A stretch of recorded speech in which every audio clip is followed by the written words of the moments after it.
So much for joining us today. I really appreciate it. My name is Marissa Renee Lee, and I run a social impact consulting firm called Beacon Advisors. And I also started a health and wellness company centered on how we show up for people during a difficult time, such as a loss. I am here today to talk to some really brilliant folks about racial equity and how the business community can really play a leadership role in this moment of racial reckoning that we're in as a country today. I have to add, I am also a proud alum of the Obama administration. I was privileged to help start and grow the president's My Brother's Keeper Alliance, now a part of the Obama Foundation. And I am also privileged to serve as a Business Forward board member. So thank you so much for joining us today. I would like to introduce my panel and then share a few details about our programming. I am pleased to be joined by Brian Green, who's the Director of Fair Housing for the National Association of Realtors. I also have with me Becky Pringle, who is the President-elect of the National Association of Educators, Kenny Thompson, who's the Senior Director and Head of External Affairs for North America at PepsiCo, and Seema Sadanadan, who's an attorney, political strategist, and Biden for President representative. I have to add, if you have questions in real time that you would like me to pose to our panelists, you can email those to info@businessfwd.org. Again, that's info@businessfwd.org. And please add your name, your location that you're writing from, and if applicable, the name of your business. This conversation should be considered on the record. And before I turn it over to our very talented guests, I want to personally thank our sponsors, Bank of America, the National Educators Association, Pepsi, and the National Association of Realtors. So with that, I'm going to turn it over to my new friend, Brian Green. Brian, take it away. Thank you. Well, it's great to be here and to talk about racial equity. This is an area that the National Association of Realtors has been engaged in very seriously for a number of years. And we, of course, recognize the need to do so much more. And recent events have underscored the need for us to engage even more on advocacy to promote a more fair and equitable housing market. In terms of the recent history on this, NAR has had a diversity committee and committees committed to equal opportunity for years. It was only last year that we created a fair housing policy committee, and that is part of an effort by the National Association of Realtors to be more intentional specifically on addressing housing discrimination and housing segregation. So we formed a governance committee exclusively on fair housing. We still have a diversity committee in addition, but working specifically on fair housing, I came on board as our fair housing policy director. And almost as soon as I came on board, there was a very highly publicized case of a newspaper using testing. This is where you send in people of different backgrounds to evaluate how they're treated by agents. There was a very high-profile case of this that was videotaped and reported on that showed agents treating people differently based on different backgrounds. And this really kind of jump-started some of my work and to focus more energies on ensuring that 50 plus years after the Fair Housing Act, that the real estate industry is abiding by both our code of ethics, but also longstanding landmark civil rights law. And so to redouble our efforts on this year, we announced a program called ACT, ACT exclamation point, and it's an acronym for Accountability, Culture Change, and Training. And it really involves sort of a three-pronged approach, each effort building on the other, where training, something we've done for decades, needs to be enhanced but recognizing that our problem isn't just about training. Clearly, there's a cultural problem still if these practices are continuing 50 plus years after the passage of the Fair Housing Act. And then at the end of the day, everyone needs to be held accountable. We want to be held accountable. So ACT brings to bear new efforts to address these issues. So on accountability, well, let me talk about the training. I mean, training, we've been doing it for decades.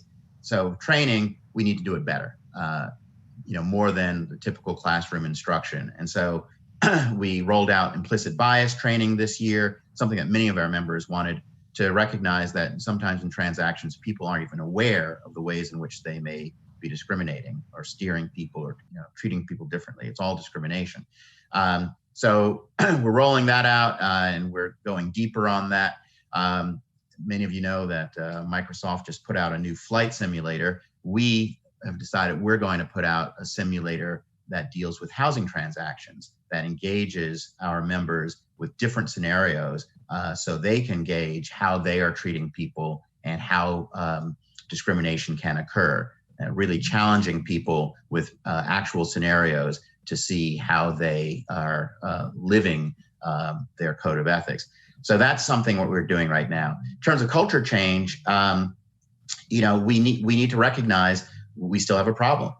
Many agents may believe that they're following the law, but the testing evidence and other evidence suggests that they aren't always. And then there are some who are willfully engaged in discrimination. We need to better understand why that's still happening. We all have our theories, but we want to do some research to back up, where and how discrimination occurs and how we can intervene to prevent that going forward. We also want to celebrate the leaders, the people who actually have embraced fair housing and are demonstrating that they're running successful businesses being fair housing leaders. So that's something else we want to talk about. Not to mention the interplay between schools and neighborhood quality and the ways in which real estate agents may be engaging in these discussions that could be steering people or using their inaccurate impressions of communities to steer people to or from neighborhoods. So that's something we're focused on as well.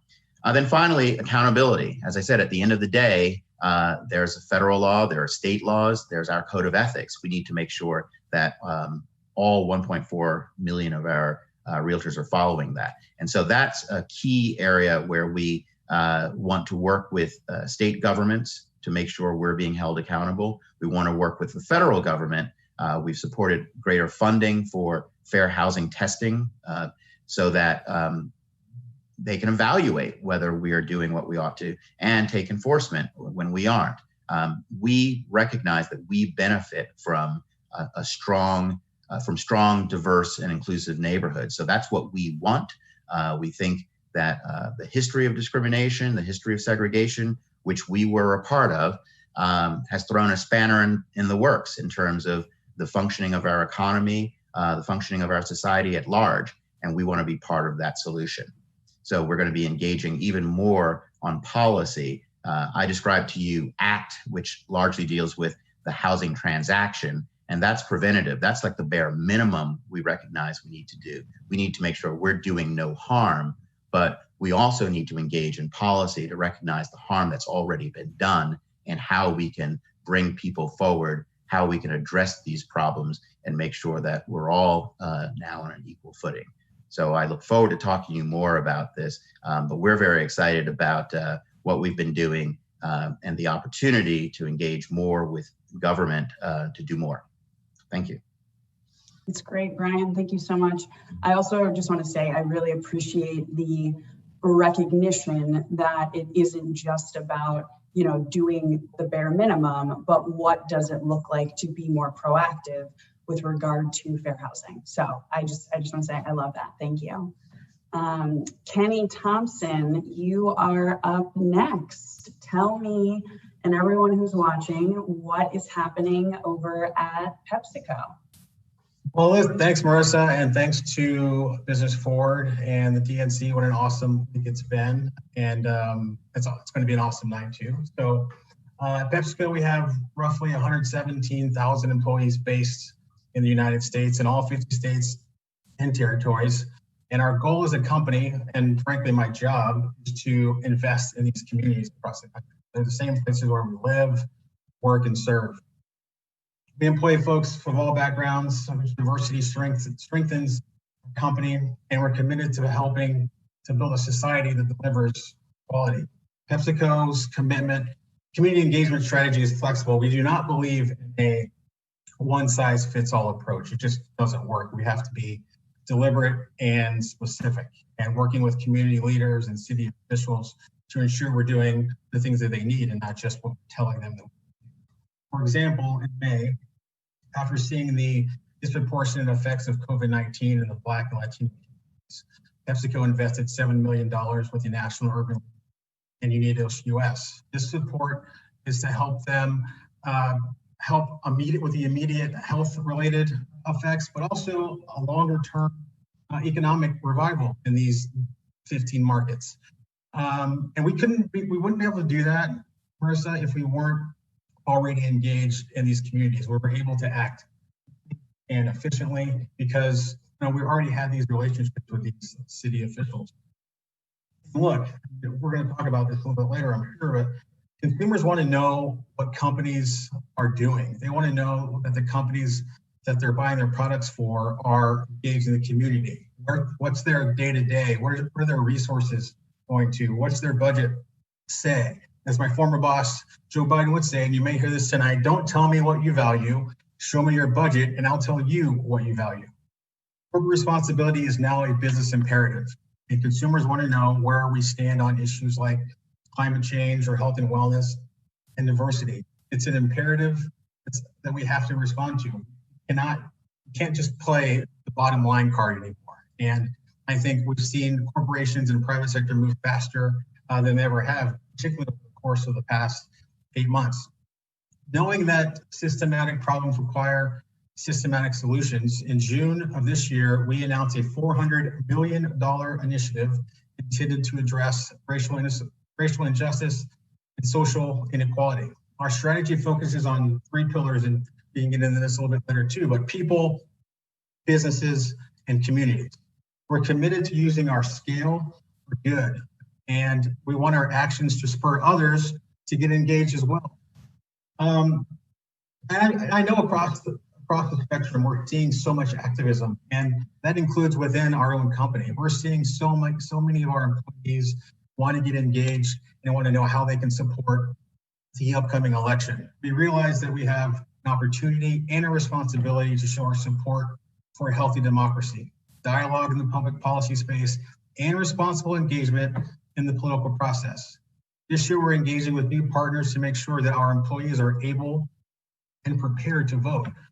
We recently joined Time to Vote, a business-led, nonpartisan effort that works to ensure employees don't have to choose between voting and earning a paycheck by providing nonpartisan information about how to vote early, vote by mail, and get other resources. We'll be working with our longtime partner, the Leadership Conference on Civil and Human Rights, to provide employees with more information about voting rights this entire election season. That's what it is. It's an election season. Some states start voting next month. We want to make sure that PepsiCo employees know that we've engaged these partners in a nonpartisan, educational, informational way. Make sure they know exactly what to expect when they get to the polls in November. Because we know that COVID-19 has changed this entire election season, election day, election season already looks different. And we want to make sure that our employees know how and are ready to vote however they choose to be involved in the process. These steps are just the beginning of our journey. PepsiCo will continue to work and build stronger, better company as we continue to build these relationships across the spectrum. And I'm really looking forward to the conversation today. Great moderator, obviously, but awesome panel, and looking forward to the discussion. Thanks so much. Excellent. Thank you so much, Kenny. What I will say personally is, I have always been really impressed by the commitment that I've seen from PepsiCo over the years to communities of color. When I was starting the external My Brother's Keeper nonprofit and had to raise money without, the help of Barack Obama, PepsiCo is one of the first folks I reached out to, and they signed on and supported. And, I know you remain involved in those efforts personally, Kenny. So thank you for that. I appreciate it.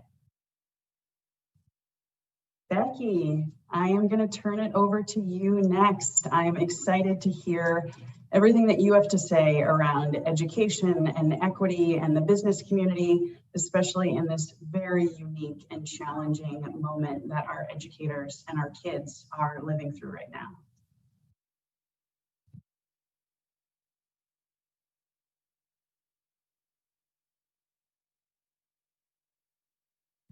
Ah, there we go. I've been doing this long enough to know how to unmute myself, right?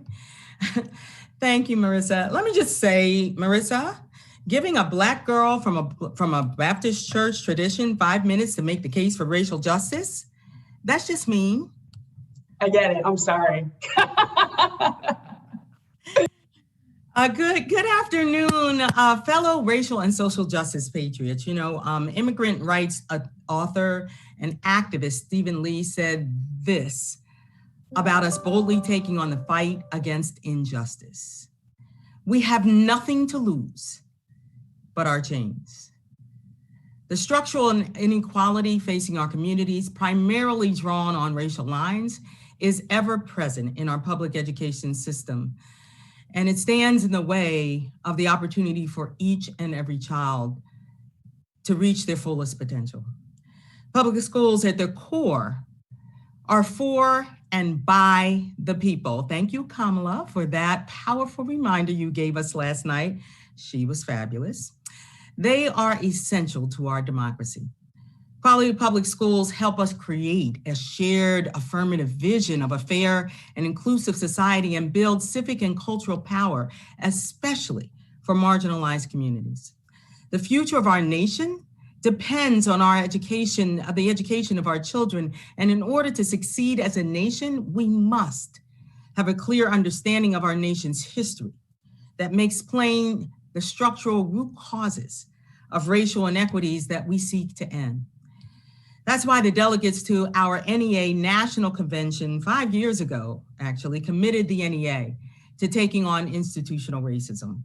So we could actually prepare ourselves to lead in changing those systems so that all of our students, everyone, has an equitable opportunity to succeed. And we know that if we're serious about every child's future, we must be serious about doing what's right. We know that means resourcing our public schools so that students have inviting classrooms and well-rounded curriculums and class sizes that are small enough for that one-on-one attention. Those support services that offer healthcare and nutrition, after-school programs, that's what every student deserves, and it shouldn't be determined by how much their parents make or what language they speak, and certainly not by the neighborhood they live in. Take a look at our best public schools, and here's what you see. You'll see a band, teachers who are certified to teach physics and calculus, counselors, they'll actually have counselors that will help those students make life-altering choices. They have caring and supportive staff who welcome families into their schools, theater arts, girls volleyball, chemistry labs, classes that offer college credit, debate, robotics, foreign language. I could go on and on. You know exactly what you'll see in our best public schools. It's what we should see in every public school. Instead of voucher schemes, we should be using taxpayer money to support programs that unlock students' potential and cultivate a lifelong love of learning. We must fundamentally transform our public education funding system. We know that. And that's tied to the business community. That's why we need to partner with them. Knowing that 40% of our school district budgets come from local property taxes, that's a funding structure that continues to perpetuate the structural, economic, and educational injustice in our public school system. Those who live in wealthy districts continue to thrive, while those who live in those historically marginalized districts continue to be starved. And we know, we've seen already that this coronavirus has exposed and exacerbated the inequities facing our most vulnerable students. Those inequities in particular impact our Black and Brown and Indigenous students living and those living in poverty. And it's being brought to bear in the bright light that as 12 million students can't participate in remote learning because they don't have access to broadband internet or the technology they need, we know that we, the educators, cannot stand in those gaps by ourselves. We need partners to ensure that we are not just solving the problem right now today, but that we are making structural changes so that these gaps no longer exist. It is families of color and lower income families that have been hardest hit by this pandemic, both the infection rates as well as the economic ramifications. And students in these families are less likely to receive the support they need for distance learning. That's why we're using the full force of the 3 million members of the NEA to demand that Congress act now and provide that federal assistance to states who are already gearing up to slash billions of dollars from our schools. Of course, this pandemic is challenging our resilience and our resolve at a time when our country is still reeling from the ongoing brutal and senseless acts of violence against Black and brown bodies and the increasingly hostile rhetoric and demonization directed towards immigrant populations and LGBTQ students from the highest office in this land.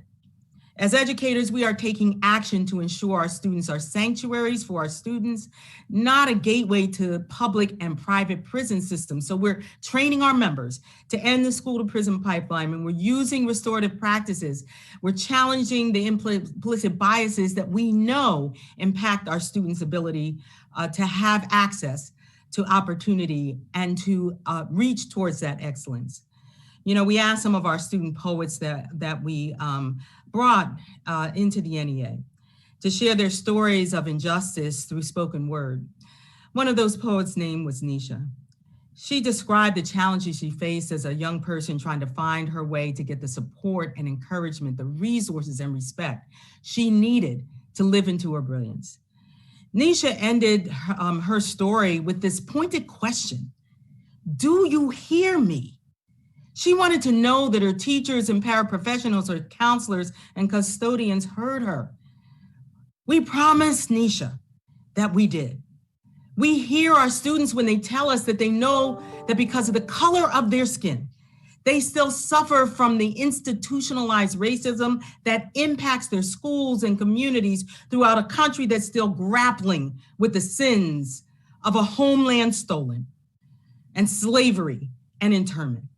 So we will not rest at the NEA until every one of our students is safe and supported, valued and respected. We won't rest until we know not only that every one of us hears them, but that we will fight to ensure this society sees their humanity and does what it must so they are truly free. James Baldwin cautions us, there is never a time in the future where we will work out our salvation. The challenge is in the moment. The time is always now. The time is always now to seek justice and equality. The time is always now to organize and agitate, rise and resist. The time is always now to show up and show out. We have nothing to lose but our chains. Marissa? You saw I gave you extra time to preach there. I just want to make sure I get credit for that. You do. That was excellent. I'm so excited for your pending leadership over the NEA. Thank you so much for that. Seema, that's a tough act to follow. Thankfully, I think a lot of people are tuning in to hear directly from you and from the Biden campaign. So I am thrilled to turn it over to you next to kind of share some of your reflections on what you heard and, give us a little bit of information on how a Biden-Harris administration will address racial inequality. Take it away, Seema. Thank you so much, Marissa, and Becky, thank you so much for those words. So inspiring. And we need that right now. So this is that moment, and every bit of inspiration that we can get is the fuel that we're gonna need over the coming months. Kenny and Brian, it's exciting to be here with you today. this couldn't be a more important moment for our country. And so what I want to do quickly is to lay out in broad strokes what the racial equity plan is all about, and really like what the theory of change is around racial equity, which Joe Biden calls a governing principle, right? One that he would like to center in all that he does. And I have to first acknowledge, the devastation and the pain that Black-owned businesses, that businesses owned by people of color have endured over the past many months. And the failure to make resources available to those businesses, the support that they need. And what we know and what has been mentioned here is that these problems didn't start with COVID. This is about intergenerational compounding of disparity, and the fact that this wealth gap has been compounded over generations. It's about the fact that Black-owned businesses and businesses owned by people of color have been starved of capital. They haven't had the technical assistance that they need. And then there's just outright systemic racism. And so as we thought through racial equity in this context, we thought through those elements in everything that we did. And so when we talk about equity, we're talking about opportunity. So we're talking about doors. If they exist, how do we widen them? If they don't exist, how do we create them? And that means credit and capital. But we know that that's not enough, right? There have been, well-intended policies in the past, but the fact of the matter is that if they don't get enforced, then they don't become real. And so we looked at enforcement in every aspect here. And then finally, we looked at ownership and agency and having a seat at the table, not just in terms of representation, but in terms of the dignity of what it means to rebuild your own communities, to have a shot at the federal contracting jobs, to have a shot at the prime contracting jobs. What does it mean to really kick open the doors that have been historically closed to Black and Brown communities? I just have a couple minutes, so I want to just go over in broad strokes. But before I do, I'll just say this. This plan is aspirational, and I've heard Becky say this before, and we talked a lot about this. This is not making a less bad situation. That wasn't inspiring to the vice president, and I don't think it's inspiring to the American people, not in this moment where we are confronting all of what systemic racism has done to our society. And so every aspect of this plan is aspirational. What does it mean to really unleash the potential? How do we create jobs? But how do we spur entire industries out of the sheer genius and potential that has not been unleashed in Black communities and communities of color? With respect to opportunity, a lot has been said about the billions and billions, tens of billions of dollars that will be spurred both through new equity investments for small businesses and low-cost lending.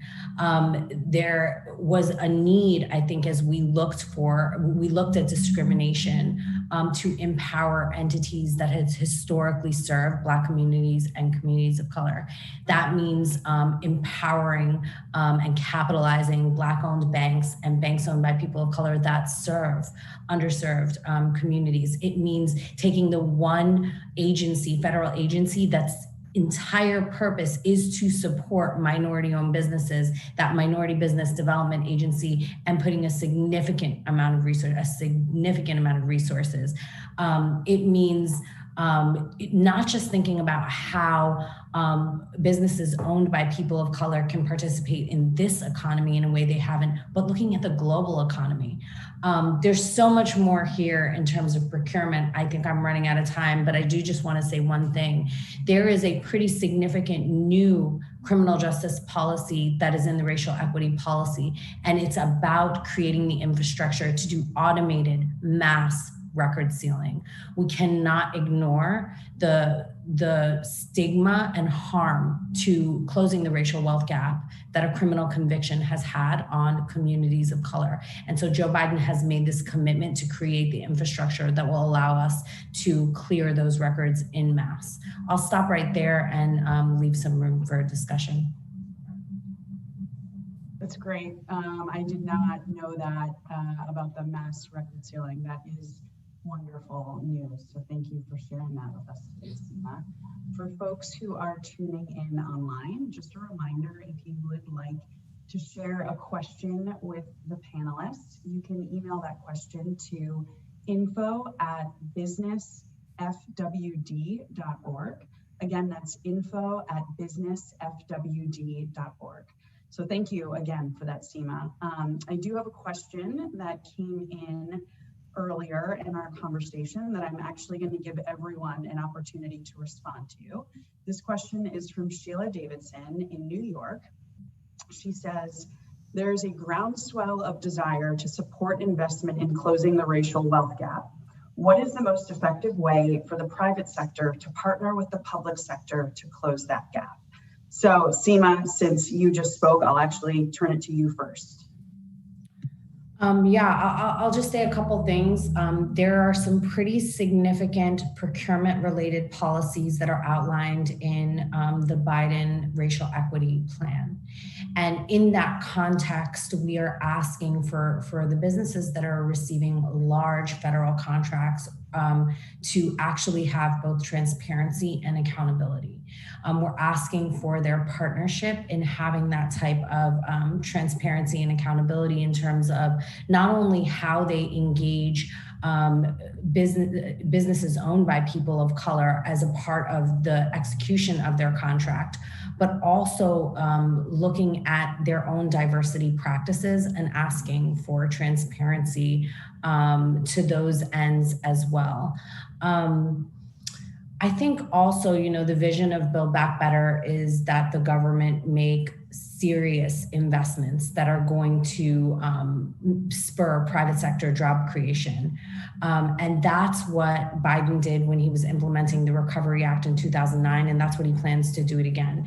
And so it is every intention, just as we formulated this plan, many of the leaders on this call and leaders around the country, you'll hear your own ideas in this plan because we listen to you. We're going to keep listening. We're going to continue to stay at the table with business leaders and unions and particularly figure out how to invest in small businesses that are getting left behind right now due to the minimal relief that they're receiving through the Trump administration.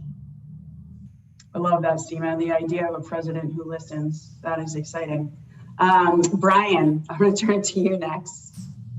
Thanks. Well, there's the old saying that when you have a hammer, every problem looks like a nail. But in this case, I think it's really true that housing and home ownership truly is the key to closing the wealth gap. It is the most foundational reason for the wealth gap to begin with.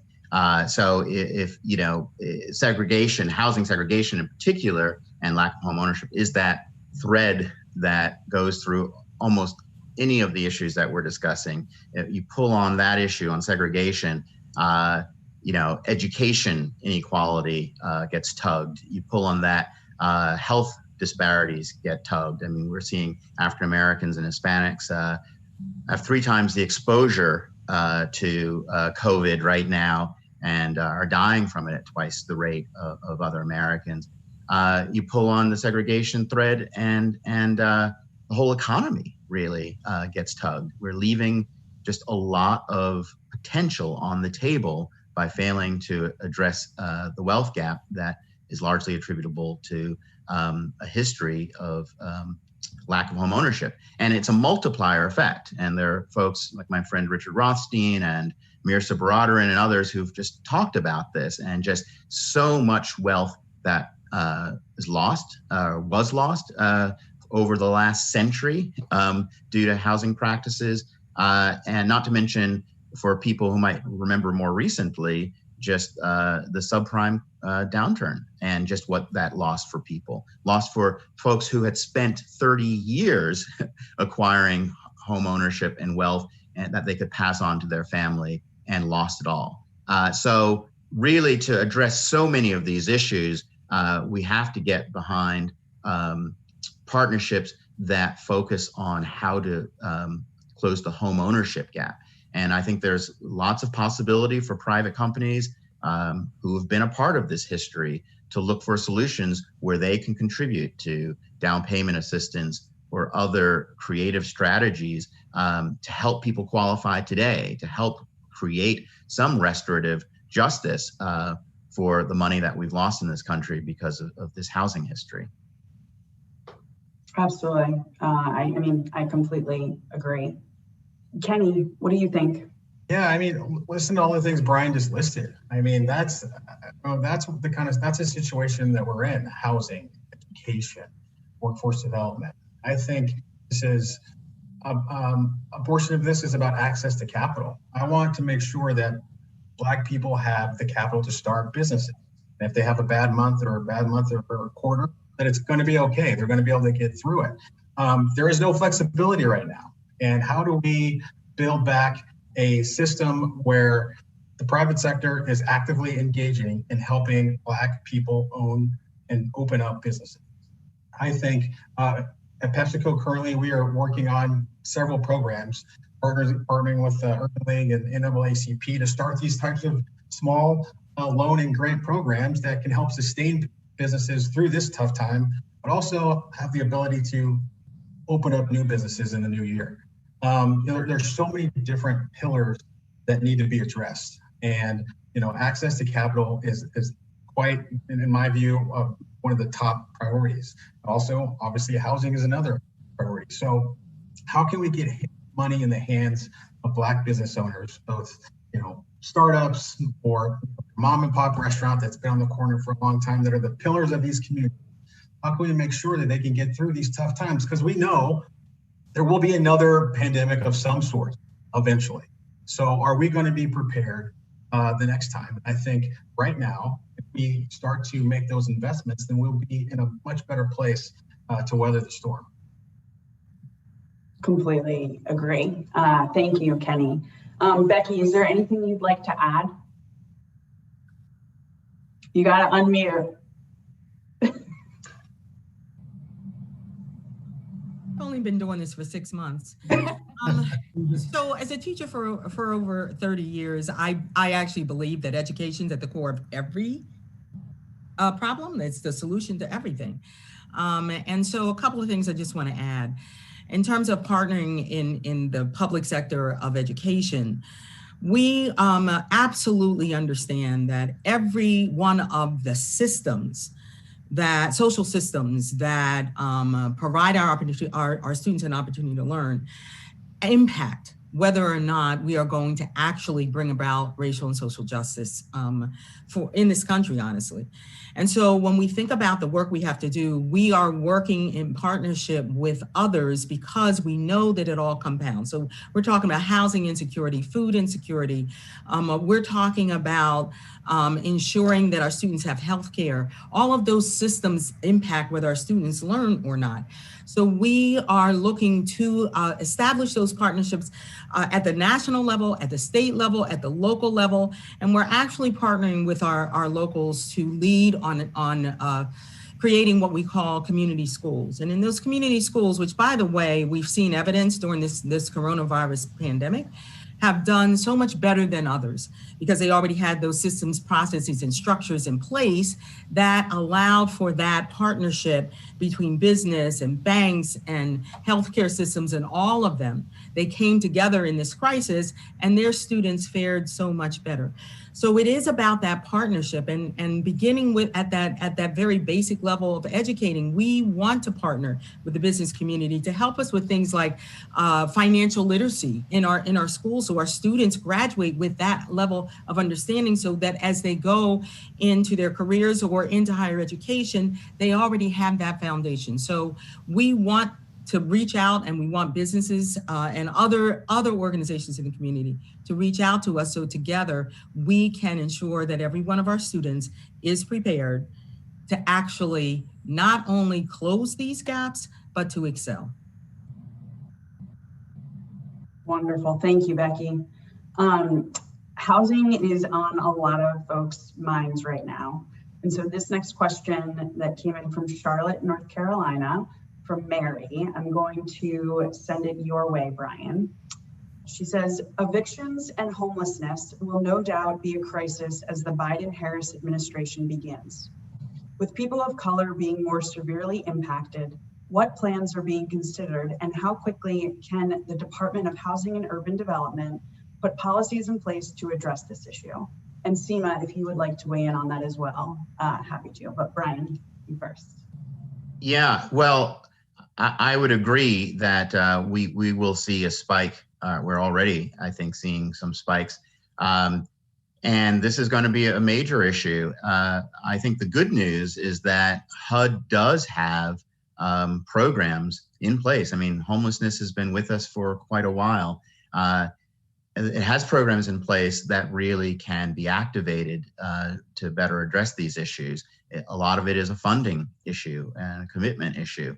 And so it's really pushing those programs. There's a great network of people at the local level who've been working on these issues for decades too. So there's a great infrastructure that really has to be activated, has to be invested in. Beyond that, I mean, I think we see from this crisis that people are housing insecure, and we need to do more to shore that up. Matthew Desmond's written quite a lot about this. There's the typical American is quite housing insecure. And part of this is an affordability crisis. At the National Association of Realtors, we want to see greater housing production because we recognize that that is going to make housing more affordable for people all over the country.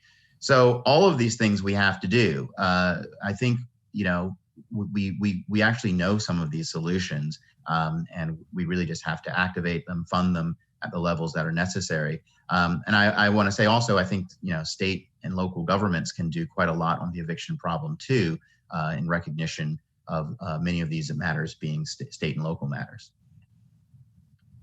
Absolutely, thank you. Seema, do you want to add anything? Sure, I mean, I just want to highlight that point. Tenants need protection from eviction during this moment, and they need leadership at the top.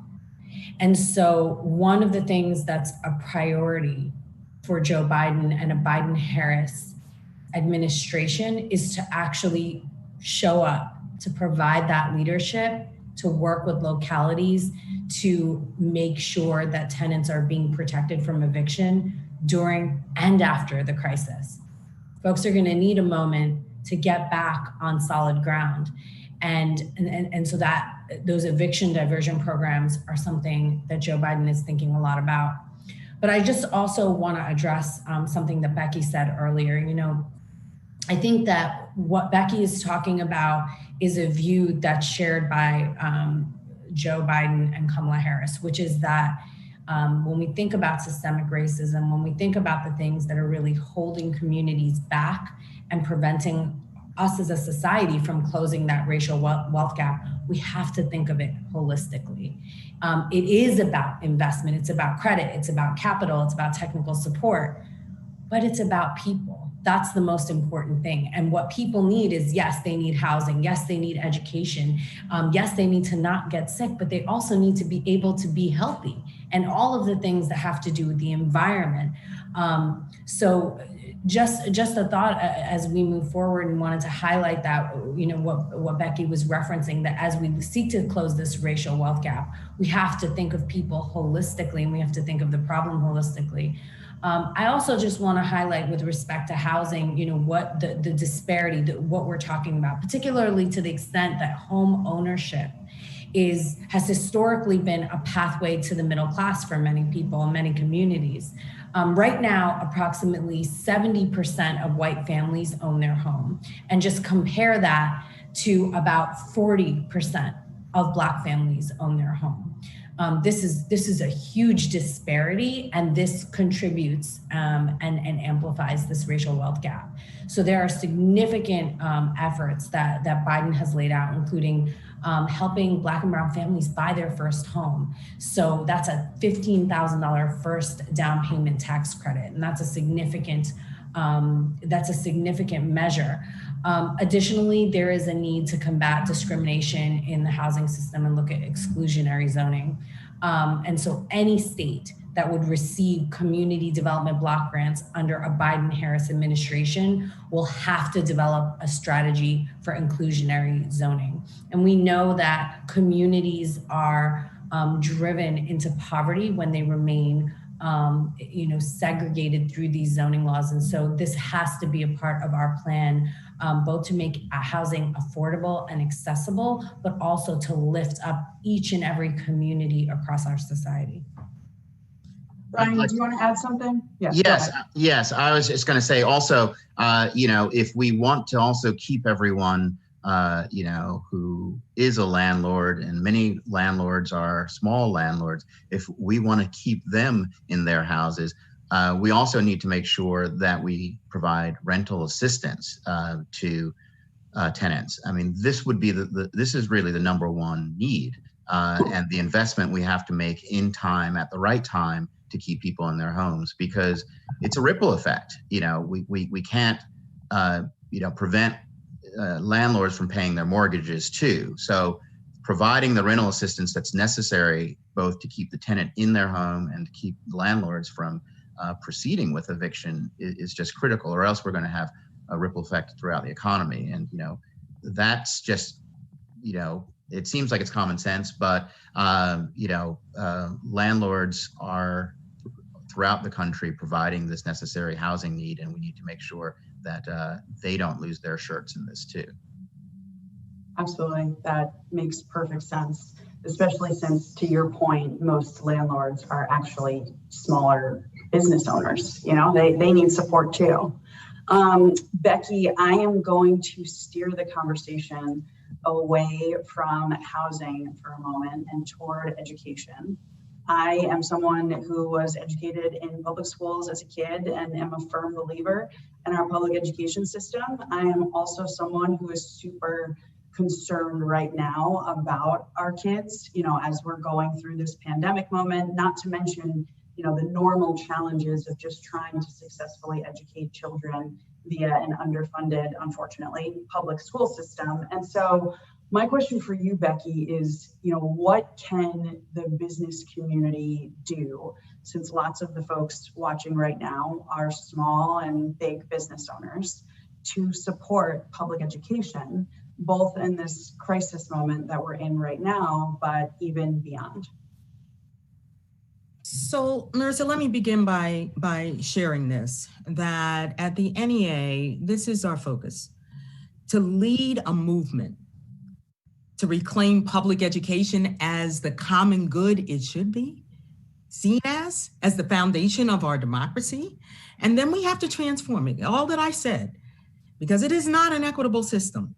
We have to transform it so that it is a racial and socially just and equitable system that is actually designed to ensure that every single student, everyone, is prepared to succeed in a diverse and interdependent world. So that's what we're focused on. But here's the thing: we think we are pretty bad and we're pretty bold, but we know we can't do this alone.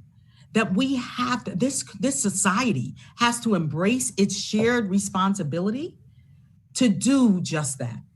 And so when I think about the folks who are who are listening in the audience and my fellow panelists, what I would ask for you to do is to reach out to educators within your community, reach out to our local affiliates and talk to them. One of the things that we did last year is we issued a national call to action so that we could actually change how we think about the education of our students. And we called partners within the education community, parents and others, to actually come together and say, we share the responsibility for the success of our students. And what is it we can do in our space to make that so? So I ask that you proactively reach out, and we are training our leaders to do the same thing, because we know that if we do not as a society address the reality that we are on this march toward income inequality and unfettered power, we have to be honest with ourselves about what's going on in this country. And there is absolutely no way that we can bring into existence racial and social justice unless we do it from that whole student, whole community, whole society approach, where all hands are on deck and all of us take responsibility for the success of all of our students. I love that, and obviously agree wholeheartedly. So thank you for that, Becky. Kenny, I don't want you to think I forgot about you. This is great. And if I could just add, like, I want to just piggyback on what Becky said. There's just a real appetite for those types of partnerships from corporate America, from the private sector. I think at both the national and local level, particularly with companies who have employees all across the country. I mean, we talk a lot about capital and cash, but there's also human capital and mentorships and tutoring sessions and things of that nature. We can use multiple pillars of resources to engage with communities and schools and educators. So I think there's just a real appetite right now for that. And I think as much as being a former government employee, as I love government, it doesn't always have to be driven by the government, right? Like, I think there's a room for the private sector to really lead in this space. And typically in the past, I believe that corporate America and the private sector have always sort of lagged behind, but those days cannot continue. We have to lead on these issues because we want to make sure the economy grows and that people have access to capital and people have access to jobs. These kids are going to school, of that nature. So anyway, I just get a little fired up when you start talking about partnerships, So let's talk after this. I mean, Becky, it sounds like we made a match here today. I'm excited. I love it. Okay, Kenny, I am going to keep you in the hot seat for a second. As a former, Obama administration alum, and also given your private sector experience, I'm going to read you this question from Lee Lester in Long Beach, California. Lee says, how would the Biden administration support initiatives to incentivize corporate boards and executive leadership to be more inclusive? Oh, that's a good question, Lee. Right? I think a couple of things. A Biden-Harris administration, I think, should, one, like we did in the Obama-Biden administration, work closely with the private sector. I think there has always been this sort of like notion that the Democrats don't want to work with business, but I think those days have passed as we're sitting here with Business Forward, right? So like those days are in the past, and I think that the administration can lay out plans that are inclusive across the board, not just in the federal government, but also in their engagement with promoting for loans to small businesses, and to ensure that I think there's a real opportunity for a Biden-Harris administration to demonstrate the need for a diversity in corporate boards, diversity in the C-suite. I'm not sure how you do that necessarily through a policy, but I do think you can do that through working with corporations and engaging with them on several policy issues that they're working through. I think this is really about creating that atmosphere that the private sector is already starting to feel, right? Like we've already seen more Blacks and women hired in the past 8 months. I think I've seen the past 8 months. So I think we're moving really quickly. So I'm not sure on the policy front what exactly that looks like, but I do think it starts with building relationships. I do think it starts with working with business-focused organizations, Business Forward, the BRT, the Chamber of Commerce, things of that nature. So we can build those relationships with the private and public sector. Great. Seema, do you want to add anything? Yeah, absolutely. I completely agree. And I think Joe Biden understands that both in the federal government and in various entities across our society, our leadership needs to reflect the diversity, the rich diversity, and all of the perspective and strength that brings. If our goal, one of our North Stars is to close this racial wealth gap, there was some specific language that Joe Biden offered in the racial equity document, particularly, as I mentioned, around procurement. You have major companies that are receiving huge federal contracts. There are typically supposed to be plans in place on how those prime federal contractors will engage with businesses owned by people of color. And so we're looking for transparency in that, but we're also looking for those contractors to actually disclose their own diversity information in terms of how they operate internally and how they operate externally, because we think it's important and we think that should be a shared value. And, you know, something that Kenny mentioned before, not exactly responsive to the question, but related, and I wanted to throw this in here. He said, a systemic problem requires a systemic solution and a systemic response. And I just want to underscore that. And so I think that what Joe Biden and Kamala Harris are looking for and will continue to look for and continue to listen for are those systemic level responses. And that's why Joe Biden has made a historic commitment around working with Congress to amend the Federal Reserve Act so that when the Fed reports on racial economic gaps, it determines how it's going to use its monetary and its regulatory policies to actually close those gaps. That's a priority setting at the highest levels of our government and our financial institutions. And we hope that that will create a culture shift. And the final thing I'll say is that the public is driving this in so many ways. You have young people, people of all ages, from all backgrounds, who have been elevating this issue of racial justice.